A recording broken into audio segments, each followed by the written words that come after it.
The voice of Husker Nation is on the air. This is Hail Varsity Radio. Insight, opinion, expertise, along with the biggest names talking Nebraska sports.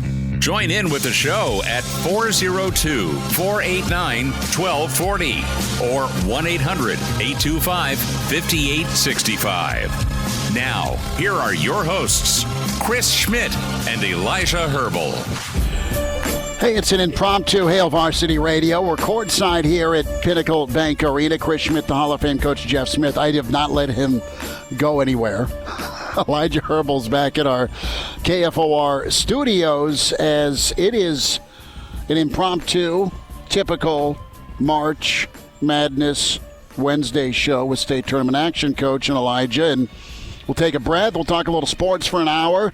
Step away and then get ready for Southeast and Gretna tonight on KFOR. So excited about that. And what's wrong with sitting courtside at PBA? This is awesome. Just waiting for the next game. No, doors will open. I think Dr. Brandon Seifert, Nebraska Orthopedic Center, he may have to MacGyver in here for the old 540 Jock Doc segment to talk about Mr. Miyagi and LeBron getting healed up for the Lakers. And he just did a knee replacement on my father-in-law. Okay. Yeah. He's awesome. He goes to the same church we do. And good. Good man. Really good Awesome. man. Mike Babcock is staring us down. We're talking Lakers, not Warriors. We'll get to more basketball. Babber's with us here in about 15 minutes. Elijah, how are you doing? You're locked in? Your tummy full? You ready for round 2 and 3 and 4 coming up a little bit later today? Oh, I couldn't be more excited. I mean, it's something Andy said last night whenever we talked to him. Like, March Madness is here from high school to college, and soak it in. It's one of the best months of the year whenever you get all this action. I know if conference tournaments starting this weekend, Nebraska's going to be in action tonight. The Nebraska State High School tournament's in action right now. And then real March Madness, the NCAA tournament gets going here in about a week. What is there not to love about this time of year? I am overjoyed that we finally reached March and we've gotten past the doldrums of February in terms of sporting news. So we've made it. I'm just looking forward to all the action that's going to be coming here over the next couple weeks.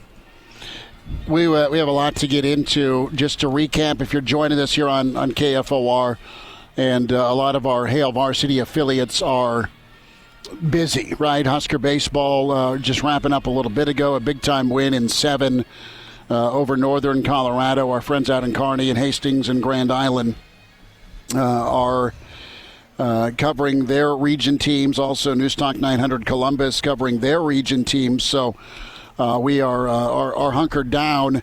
Nebraska basketball tonight. It is going to be extremely difficult. There's a lot of uneasiness with Nebraska basketball fans just because Minnesota's playing better. And you and I talked about it yesterday, Elijah. I want to get Coach Smith's take on this real quick. Fred seemed, I don't want to say testy, but I think Fred knows that this is a tough matchup. We survived them, and that's the word I'll use, twice, and a lot of other teams survived them. 9 wins is not representative of the Jekyll or Hyde Minnesota you get. And you got to go play them in Chicago tonight, and you're down the difference maker, quite frankly, in Blaise Keita, who helped kind of seal those wins with paint play. He's still out. You could be in trouble tonight. I think there's some good news floating around. If you get the win tonight, I think you're more than likely going to host an NIT spot here sooner rather than later if you don't win the whole bleeping thing anyway. Yeah, and we either want Tim Miles in here or Jim Boeheim, one of the two for NIT. Well, or Coach Craig Smith. There's 3 options. Yeah, we'd take him too. No, it is a great time of year, and I'm a little nervous about this one. I heard a different prominent coach say, I don't believe in the beat them 3 times hard. It's hard to but I disagree with him. I think it's hard to beat teams 3 times. Mm-hmm. I think the losing team always makes more extreme adjustments, and they can have a chance to find that adjustment that works. Where if you've beat them twice, then why do you feel like you need to change a lot? You've been successful twice, and it's a hard coaching acumen because you probably do need to make adjustments, but you feel confident with what you've done, and it's hard to validate yourself if you say, we're going to change and jump into zone and play more zone when man-to-man was already effective. And But the thing that scares me about Minnesota is their length. Garcia 6'11", Battle 6'7". Their smallest guard 6'3". We're a little smaller now than we were without the injuries, and especially now with Keita out too. We don't have as much depth inside. I think we're playing well. I think we're confident. I think we've really found our niche with our roles and things.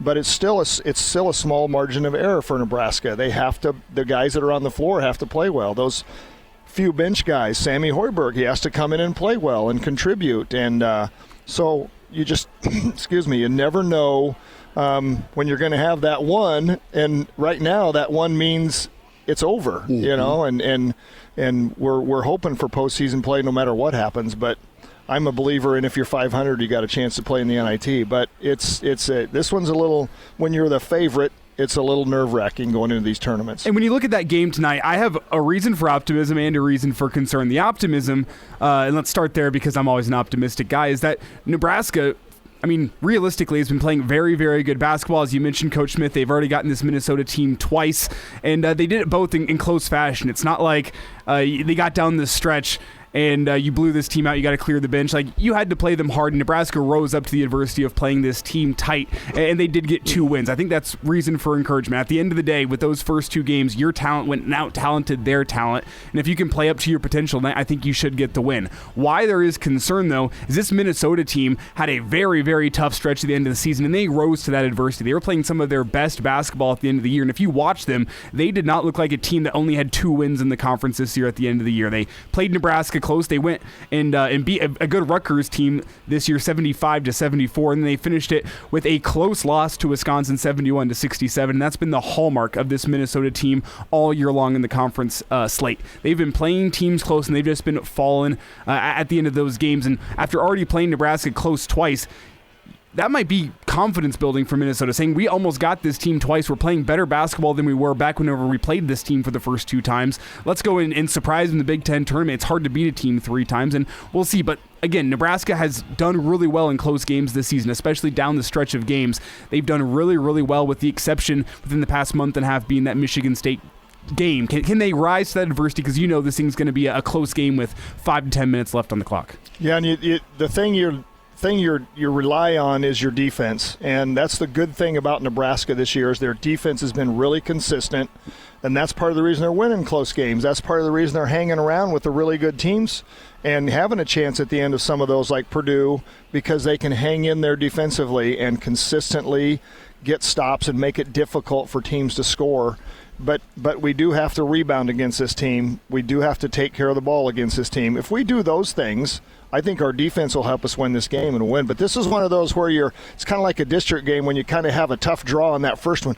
Let's just get through this first one, and then maybe we can go after a Maryland. But we got to get through this first one, and then you feel some pressure doing that. But Minnesota's good enough to beat us. They're talented enough to beat us. That's bottom line. So we're going to have to be really consistent of taking care of the ball, defending like we have all year, stay out of foul trouble with some of our key guys, and rebound it. The line is 6 for those interested. Jeff Smith, the Hall of Fame coach, Chris Schmidt. We're courtside here at PBA, a abbreviated Hail Varsity Radio. Elijah Herbel back at our KFOR studios. Can join us on the stream, can watch the show, the Hail Varsity YouTube channel, the Hail Varsity Twitter handle at HVarsity Radio is where you can also watch the show. KFOR Facebook and Twitter, KFOR Sports Facebook, Mike Babcock in 10 minutes. So this is kind of a crazy question, but I've got to ask it, and I think they might be. It's a double-edged sword in a good and a bad way here for Nebraska. I think they could feel some pressure tonight. Are we in? Are we not in for postseason? This team wants to keep playing basketball and finally get to the postseason. I think Sam Griesel's a little ticked off that there's no honorable mention, no accolades, and Sam's not a me guy, but he's played really good basketball this year and not even a sniff, a notice. And he's been one of the reasons things have flipped and they've stayed together and they've won and they've been good in February. He had a great game against Iowa. Can he carry that forward? Can Walker be what he needs to be and stay out of foul trouble without some big options? And who knows with Wilhelm and that plantar fasciitis, right? I mean, that could flare up and be a problem in the paint. So what do you expect from Hoiberg? Do you think Nebraska's feeling any pressure? I know what Danny Nee would do. He'd go in the locker room and say, we're not even close to being in unless we win at least one more, maybe two. He would tell him he'd talk to the guys in New York. He'd say it just like that. Yep, you're not even close. Let's go. No. But I think Walker-Garcia is a huge matchup. Walker's got to stay out of foul trouble. He needs to be on the floor for us. He needs to be a strength inside for us, and he's powerful inside. He's strong, and he's our key. If you ask me, I think Sam Griesel about 6 games ago turned the switch and said, "I got to get more aggressive going to the basket. I don't care if you miss some, but I'm going to get to the line more. I'm going to score some of those because I'm 6'7" and long." And you can see his love for Nebraska when he plays. And I think he's going to, as he has really all year, he's going to lay it on the line, get on the floor, push the ball, get Walker the ball and drive to the basket and try to help us offensively a little more than he had earlier in the season, and because we need that. And then Jamarcus Lawrence has been playing fantastic, and hopefully he can just keep shooting the ball with confidence. And the thing I love about Jamarcus Lawrence, and I said this on the show the other day, he's and Coach Hoiberg mentioned it. He does everything. He plays. He defends.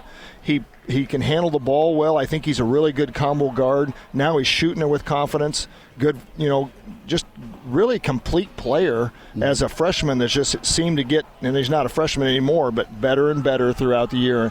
And to me, he learns from mistakes. He learns from success, and that's a sign of a good player for the future.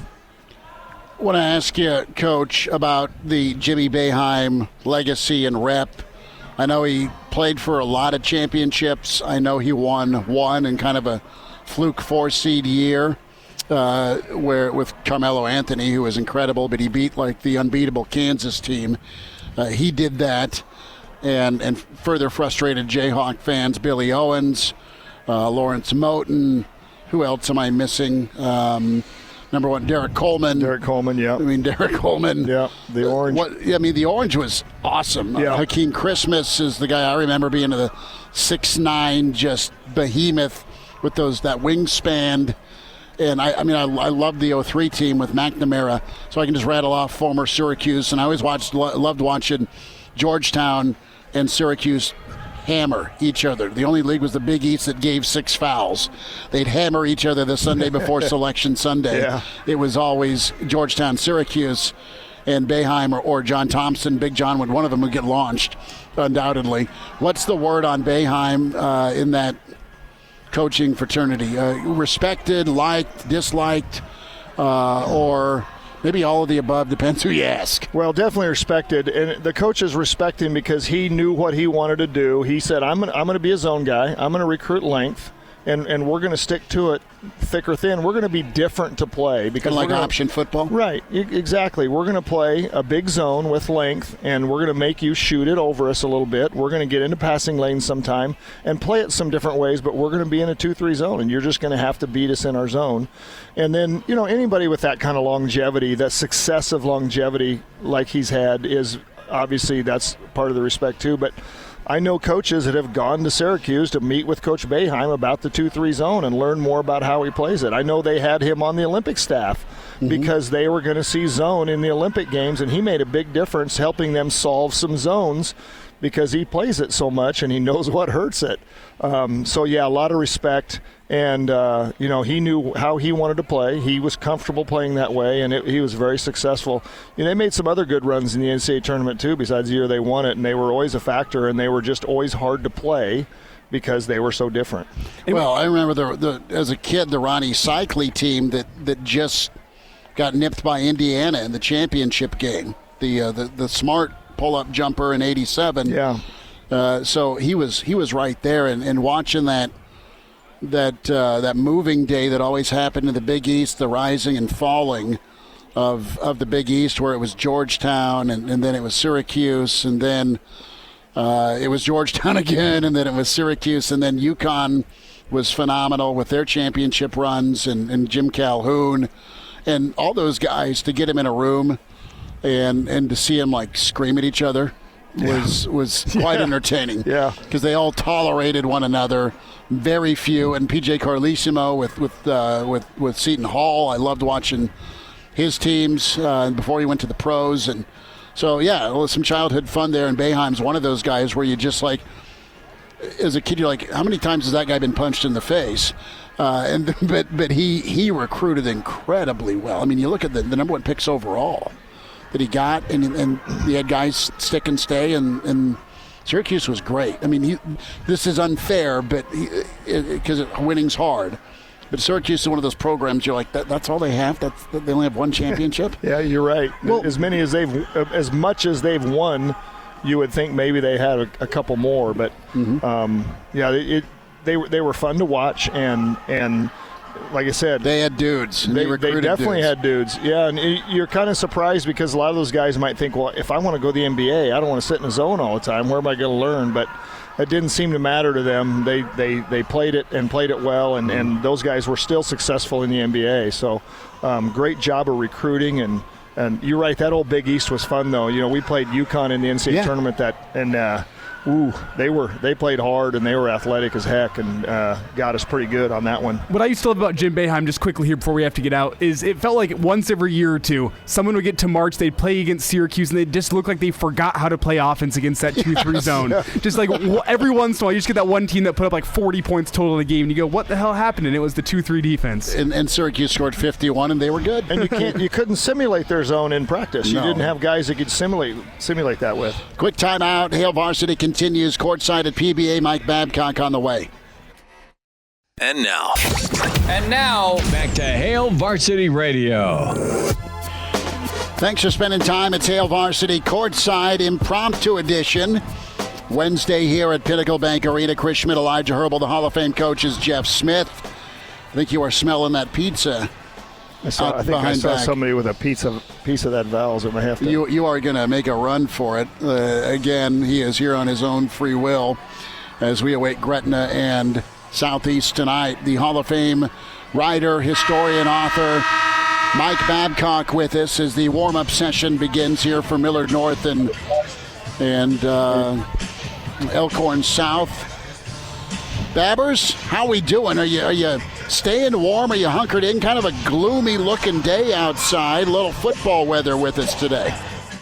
Yeah. I watched the Husker Baseball on TV today, and I've agreed with everything that Coach Smith has said and everything that Coach Herbel has said. So I appreciate having me on here. I thought you'd have a press box seat for sure. Mike, I was out at the ballpark yesterday. Yeah, let's. And Babber's going to be down here this weekend, man. You're going to roll up your sleeves and wear the old York T-shirt, aren't you? Yeah, York Dukes. Although a bunch of buddies of mine, we always go to the state tournament, regardless of whether York's there. But that just makes it a little better. That's awesome. Well, Mike, let's start with Husker basketball. Your thoughts on tonight? Concerns and confidences. We'll get to some football as well, but what do you believe about Nebraska basketball as far as their postseason? Oh, I wasn't joking when I said that I agree with what you guys have said to this point. I think beating a team 3 times is difficult, and I think that Minnesota is a team that when you throw that into the mix of beating a team 3 times. Magnifies the problem. I think you've got to be ready for this game in ways that maybe you wouldn't have been if you'd have split the regular season series with that team. And because of what's on the line as well, you can say focus on the game, don't look beyond this one game, but it's difficult to do because you put yourself in a position now coming off that Iowa victory to get into the NIT, and you've got to maintain that focus.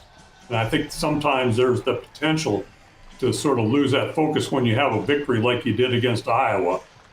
Then you got to build it up again. You got to get back into it, and that's where I think Nebraska is right now. Can you get back into it? Can you be focused on Minnesota and not look at anything beyond that? Because if you can get it done against Minnesota, I think you got a good chance to get in that NIT. Mike Babcock's with us here. It's Hail Varsity Radio. And Mike, do you think that's part of the reason why that Fred Hoiberg, whenever he gets up there and is talking with the media earlier this week, he doesn't want to talk about NCAA tournament. He doesn't want to talk about NIT because, I mean, you don't want to overlook this Minnesota team. That's the number one thing we're saying. They play everybody close this season, at least late in the year, and they're very, very talented. When you look at it talent-wise, Nebraska to Minnesota, I don't think these teams are very far apart. It's just that this Nebraska ball team has some belief, and they have some confidence heading into the Big Ten tournament.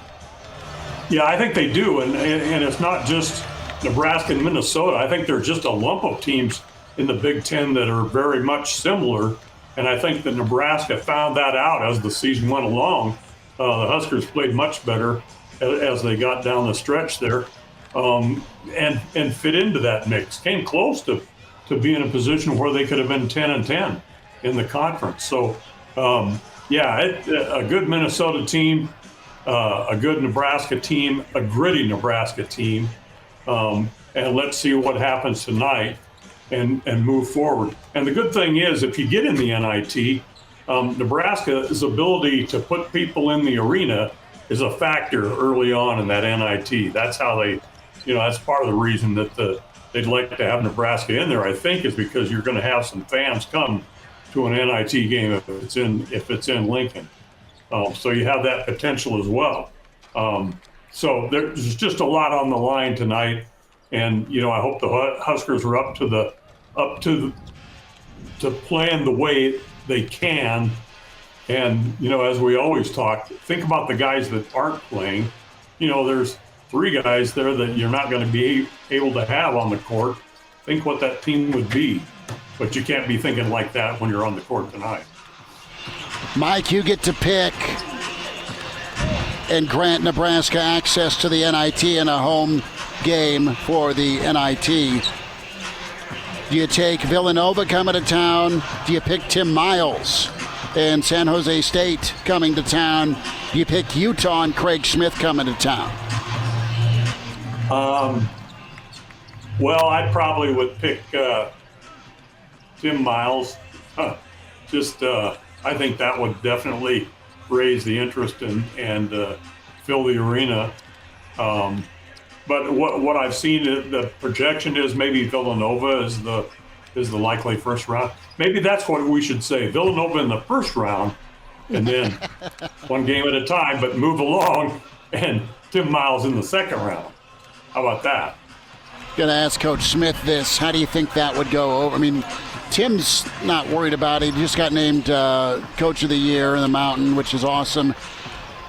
How would he relish this? Would Fred like it, or is that something that neither guy's really interested in reliving? I think it'd be a lot of more pressure on Fred than it would Tim. I think Tim wouldn't mind coming in here. Tim would be buying Coors Lights across the street. I think he would. He'd be out at Firethorn with the fellas and then come over here and coach a game. And Mike, how much, when we were a long time ago when we were pretty good, we had some NIT appearances, and I think it was a good springboard into the NCAA.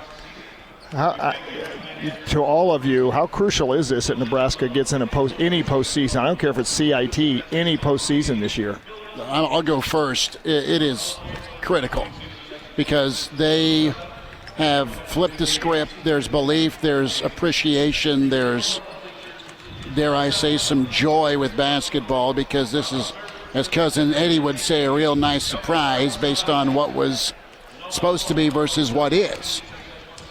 So they get postseason. That's experience.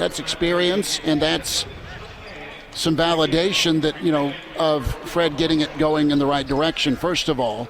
Second of all, the kids you got to keep recruiting to stay here because in the portal era will stay because, A, they like Fred, and B, hey, we've won and we got to the postseason. Let's be a part of something that hasn't happened since the 2013 season, 2013-2014, and that's NCAA. Let's build that back up. Let's go there. So I think it's extremely important for Nebraska to do it. It's a great question. Babbers, what do you say? I agree with you with one small thing. It's kind of a side thing to me, but it's the same thing in football, getting into a bowl game. It gives you a little more time to practice. You've got additional time. The season is extended, and I think every additional practice that you can have is a benefit to any team. And so I think that that's important from that standpoint as well. But you gotta believe. So you've got to have an opportunity to get into a tournament so you can believe that it can be done, and then you can move on. And the aspiration for the NCAA is the next step. But that extra practice is always good, I think. Mike Babcock's with us here on Hail Varsity Radio. And Mike, let's switch gears here, talk some Husker baseball. Northern Colorado came to town, and the Husker Bats were also at Haymarket Park in full force. As what was the number of home runs in the 2-game series? I think we're up to 10. You can correct me if I'm wrong there, but the Husker Bats had some power this weekend. They had some pop, and it ended up being 2 consecutive blowout wins against the Northern Colorado. Oh, I had to think about their name there. What's the mascot of Northern Colorado? The Fighting Andersons. Good. The Bears. The Bears. Bears. The Fighting Mike Andersons. The Fighting Garth Blissmans, the Fighting Andersons. Just pick a favorite and go with them that way. Yeah, the Bears have been struggling this year. I mean, they gave up 32 runs in one of their games. The pitching is Schmidt not on the in there, mound. But it's important for Nebraska to give them an opportunity. Like Evans hit 2 home runs a day. Evans hasn't played a whole lot, but you've got to, with Anglum now, some question about his availability. You've got to find some guys in the outfield, and I think Evans is one of those guys from Grand Island by way of Parkland College. 2 home runs a day, 5 for the team today, and was it 5 yesterday? So I think Nebraska has shown that it can hit the ball. It has the offense, and I think it's shown that it can play defense. The thing that you need to get squared away, I think, is at least a third starter that you feel comfortable with. And I know that Caleb Clark could be that person, but he's a freshman. He's still learning. He still needs an opportunity to develop, I think. I think you've got your first 2 starters pretty clear cut. But that's where it is the pitching. And we've seen the relief pitching look better than it did early on in the San Diego series. So that's the thing, I guess, is pitching for me. Coming away from this, I don't know what you can really tell from this series in terms of that. But you got some guys on the field. You got some guys on the mound that had an opportunity to get in there and do some things. I think that was important in this series. And you'll have the same kind of series, I think, with Illinois State over the weekend if you're able to play. Mike Babcock with us here on Hail Varsity. We're courtside. A PBA warm-up session going on, Millard North and Elkhorn South. Hall of Fame coach Jeff Smith, Elijah Herbel, Dr. Brandon Seifert, Nebraska Orthopedic Center with us to give us a LeBron update here in just mere moments. We also have a Jacob Padilla cameo just over your right shoulder. Yeah, there's Jacob there. There's Jacob. You can wave, and Mike, you can just wave at the whole crew. Jacob's like, don't bother me. I'm in a huddle. Yeah, I got more important things to do than acknowledge you. He's not hearing us at all because Maroon 5 is going nuts. So last thought here, Babbers, about a minute, and we got to get out. Coach Rule, just your takeaway from Monday. What'd you think? As I've said, I think after every availability that we've had here, I just think that from the standpoint of creating connections, I think it's important to him to create a connection to the media, because I think that that's a way to connect to the fans. And I really think that he's going out of his way to have accessibility, and that accessibility is to connect with the fans, which I think is a priority for him.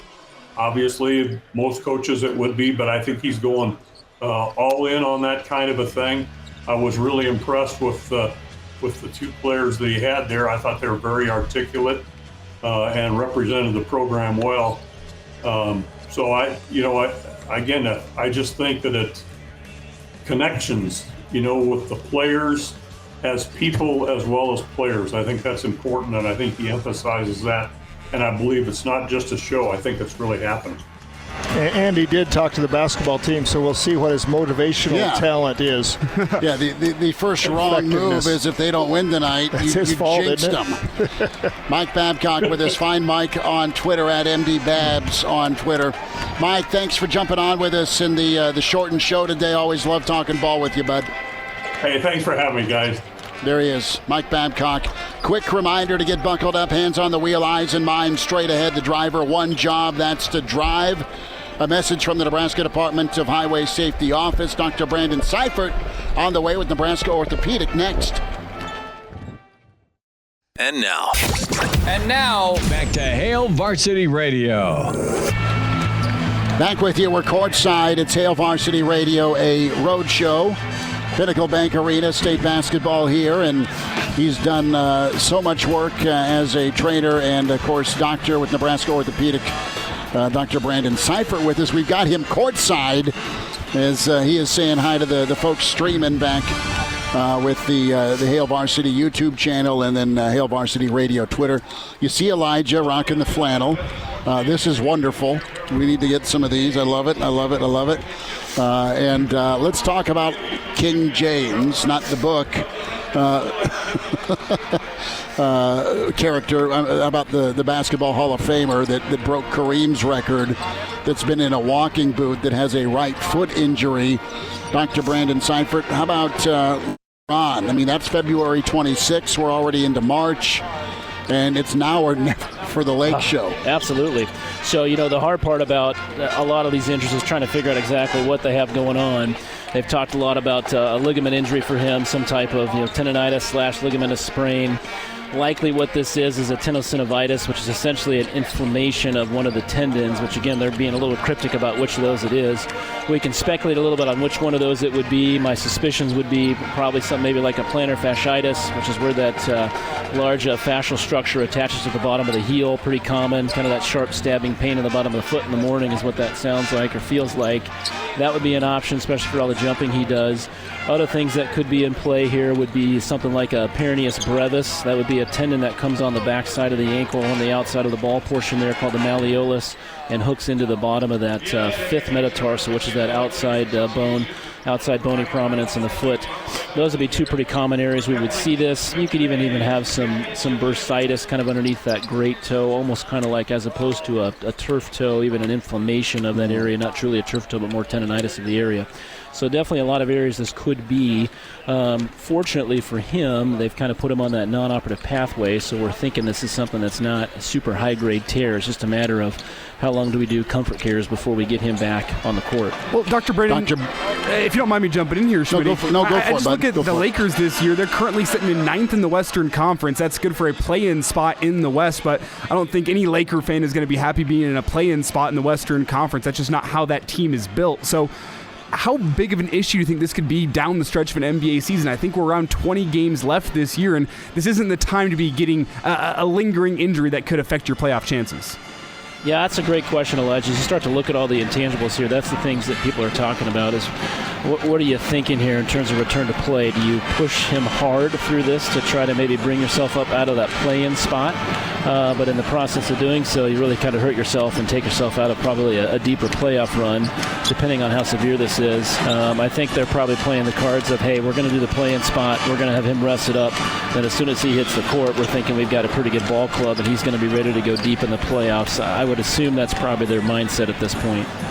Let's talk about the rehab and the re-injury. If it's plantar fasciitis, I mean, that stuff is, man, it's temperamental. And I look at his age and his wear and tear. I mean, LeBron's still I don't know. He's still a Mercedes, but he's 100,000 miles in Mercedes. And he's got the mileage on him. He's got the age, but he's still incredible. Let's ballpark the re-injury, the load management. That's a dirty word to a lot of basketball fans, but it's a reality for a 38-year-old. Mm-hmm. And tell me what they're doing right now. Are they doing some ultrasound? Are they just doing some ice and heat? I mean, how do you fix plantar fasciitis? Yeah, absolutely. So obviously the rest piece is huge. So some type of immobilization. I think he's been in that walking boot now for about 2 or 3 weeks. So that's one portion of the mobilization. But as in addition to that, you want to make sure that you're not allowing those joints to become stiff, and so they're going to be doing a lot of stretching, a lot of joint mobilization will be part of this. And then, of course, as you mentioned, there's a lot of modalities they could throw at this, whether it be ultrasound. There's a thing called iontophoresis we've talked about before, ultrasounding in some steroid cream.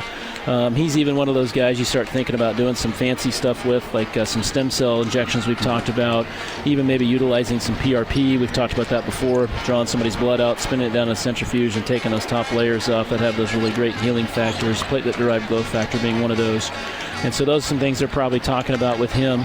The biggest thing, though, is just rest and stretch to let this thing calm down, reaching a point where you think you can get some miles out of him. You bring up a good point, though, just on how do you manage these older athletes that are still fantastic? How do you manage them? That's really an interesting question. We're seeing a lot more of that. I mean, you look at a guy like a Tom Brady or even a Drew Brees and the longevity of their careers, and so trying to manage that is tough. And it doesn't make necessarily the front office or the fans very happy, but the reality is you have to protect your investment. And so from a sports medicine perspective, I'm sure that's a big part of their decision process at this point. Well, and guys, the league is like, LeBron, we need you in the playoffs. We need the Lakers, the number 2 TV market in the world, in the playoffs. All right. There's going to be no New York. Elijah, help me out. Is Brooklyn anything? I mean, they were so, but I know they've sold the farm, so to speak, with all their trades and whatnot. They're currently you're sitting in not the 6th sad. seed. The Nets are currently sitting in the 6th seed in the East. That's what I thought. So you got your New York representation with Brooklyn. Are the Knicks in any Knicks are doing better than the Nets. They're in the 5th spot in the East. So there we go. So New York City, you need your New York, L.A., and you still got Boston. I get it. Well, you're a Denver fan, Elijah, so you may not want to see LeBron back. Oh no, I'd be happy if LeBron was out for the year. The thing with the East is it's so top loaded that the Nets and the Knicks really don't stand a chance. If you're not in those top 3 or 4 seeds, like sure. What's the point if you're in the Eastern Conference? The Bucks, the Celtics, and the 76ers are all that good this year. But you look at the West and the Lakers. I mean, you can see them making a run. The top of the West is also fine, but I mean, the Kings are currently in 2nd, and the Grizzlies, who knows what the situation is with Ja Morant. The Sacramento Kings are in 2nd in the West. Isn't There's that no Vlade Divac with his Marlboro or no Chris Webber.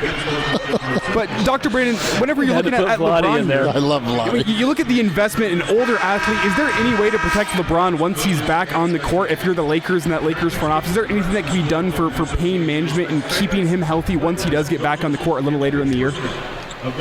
Yeah, you think about pain management is going to be a part of this. We talked about some of those injections. One of the things you'd want to avoid in this scenario would be doing a lot of injections for pain, such as the lidocaine, Marcaine type shots. Not a great thing to do in the tendon area. Same thing with utilizing like steroids in the area.